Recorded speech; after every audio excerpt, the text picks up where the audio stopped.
con la existencia de fuerzas impotentes frente a este devenir múltiple, confrontacional y siempre actual de la existencia. Entonces, dirá Nietzsche que parte, claro, existen algo así como fuerzas activas y fuerzas reactivas, que las fuerzas reactivas se caracterizan, digamos, por una impotencia frente a este devenir de la existencia. Por ende, lo que hacen es configurar mundos en virtud de los cuales puedan corresponderle de acuerdo a su propia impotencia. Por eso, esta como distinción, se podría decir, bien emblemática que hace Nietzsche sobre el pueblo de guerreros y el pueblo de sacerdotes. La estrategia del pueblo de sacerdotes para configurar un mundo en virtud del cual corresponderle según su propia impotencia.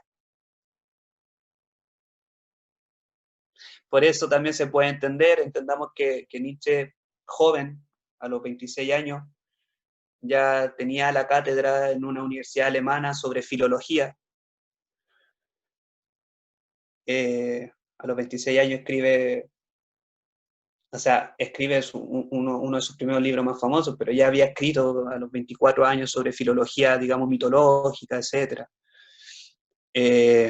Tenía se podría decir, una especial inclinación y admiración a la cultura espartana, a la cultura, digamos, que cultivaba la fuerza, la confrontación, la actividad física, y un especial reproche, digamos, a los filósofos metafísicos, o por ejemplo a los filósofos como Kant. Hay una cita muy bonita o sea, no muy bonita, pero es chistosa, cuando Nietzsche está hablando del juicio estético de Kant, dice: ¿quién me va a venir a mí a enseñar ese sacerdote de pueblo sobre el tacto? O sea, porque Kant, claro, habla sobre el tema de la sensualidad, de lo tremendo, de lo sublime, etc. Y él dice: bueno, ¿quién me va a venir a mí a hablar ese sacerdote de pueblo sobre el tacto? Para que tengamos más o menos como el registro en cual se estaba movilizando Nietzsche. Entonces, por un lado, nos invita a negar la metafísica, por otro lado, a afirmar, como dice acá, el carácter de devenir múltiple, confrontacional y siempre actual de la existencia. Esto tiene mucho más matices, pero me interesa como hito para ir articulando esta trayectoria, ¿cierto?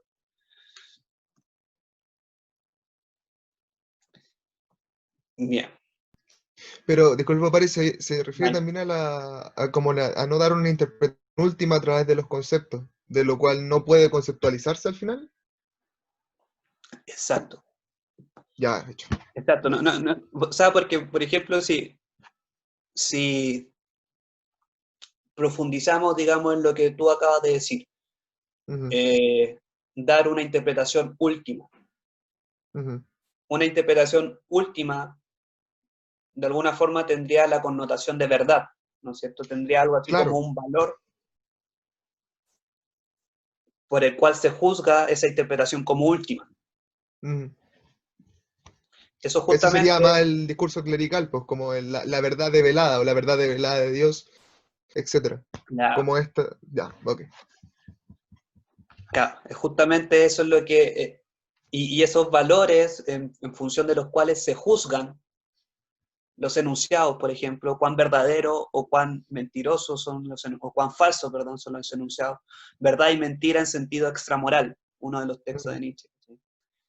Esos valores tienden a conservar o tienen voluntad de conservación en el marco de este devenir que es la existencia.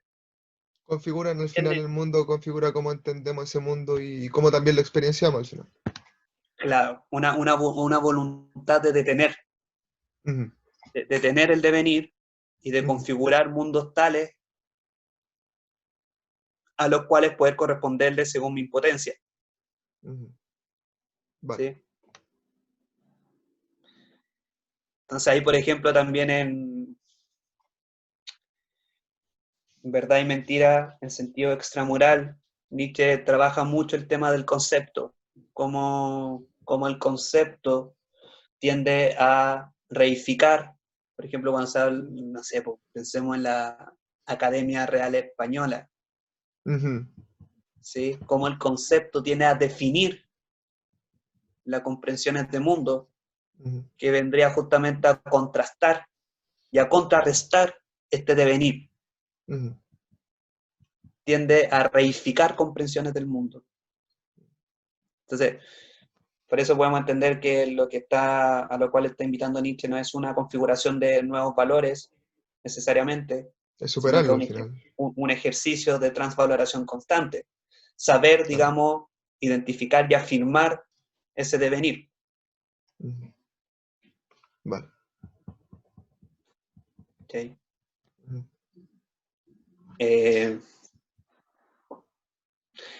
O sea, ahí nos invita como a crear nuestros propios mundos, pero sin dejar los conceptos ahí inamovibles. O sea, lo que hablábamos la otra vez de la multiplicidad de sentido, la falta de sentido, que en ese sentido nos ayudaría a, a poder seguir construyéndonos, pero sin nunca llegar ya llegué a eso, ya llegué a la idealización, ya llegué a ese concepto que me explica todo el mundo, sino que siempre es constante la construcción exacto, constante del conocimiento. exacto. Vale. Siempre estar en juego, siempre estar en este juego agonístico de fuerzas, así también Ujú, lo llama Nietzsche. Y Nietzsche ya preveía en su libro inconcluso, Voluntad de Poder, preveía de que la muerte de Dios, estamos hablando de 1880, la década de 1880, ya preveía que la muerte de Dios iba a producir, por ejemplo, ujú. un nihilismo pasivo, como él tiende a distinguir, un nihilismo que emerge por el lamento de aquello que se creyó y no fue, ¿no es cierto? La caída del gran metarrelato ahí, po. Claro, entonces, pero es un nihilismo que nos mantiene pasivos porque de alguna forma nos lamentamos respecto a aquello con lo cual habíamos configurado un mundo y que de repente se cae, ¿no es cierto? Y nos quedamos en el lamento. Claro, podría ser también, si lo ponemos en la caída del mercado, la caída del capitalismo, también podría ser como También, pues, un golpe de la conciencia real de que al final fue todo construido, fue un sistema construido y no es lo último. No es el Dios que pensábamos que era, que exacto, podía ordenar exacto. todo, que podía. Ya, bacán, La bacán. idea no es, entonces, claro, el Nietzsche se antepone, digamos, a esa experiencia y es notable, digamos, el grado de se puede decir, de presagio que pueda tener Nietzsche, pero insisto, sin como Endiosarlo. eh, sí, po, sin endiosarlo, o sea, él tiene texto explícito diciendo, no quiero discípulos, ¿cachai? Ujú. No quiero discípulos, pero eh, ¿por qué Nietzsche se vuelve a leer ahora? Nietzsche está pero muy en boga actualmente, no solamente como en el ámbito académico, se están levantando muchos seminarios respecto a Nietzsche, Ujú, muchas conferencias, etcétera, lo están leyendo tanto de la izquierda como de la derecha. ujú. Hicieron un estudio de qué leían, por ejemplo, los grupos fascistas en Europa, y entre Nietzsche, po, eso, el filósofo del ¿sí? nacionalsocialismo. Sí, po. Entonces entre eso está Nietzsche. Eso, claro, a propósito, o sea, bueno, no quiero perder la idea, pero se vuelve a Nietzsche justamente porque Nietzsche se antepone a la experiencia de pérdida respecto a esa idealidad. Hecho. Se puede recaer en un nihilismo pasivo, pero ese nihilismo tiene que ver con un lamento de aquello que nunca fue. Ujú, Y entonces en ese sentido sigue actuando la metafísica, ujú, ¿cachai? ujú, Sigue actuando Dios, se podría decir, ujú. en ese lamento de lo que nunca fue.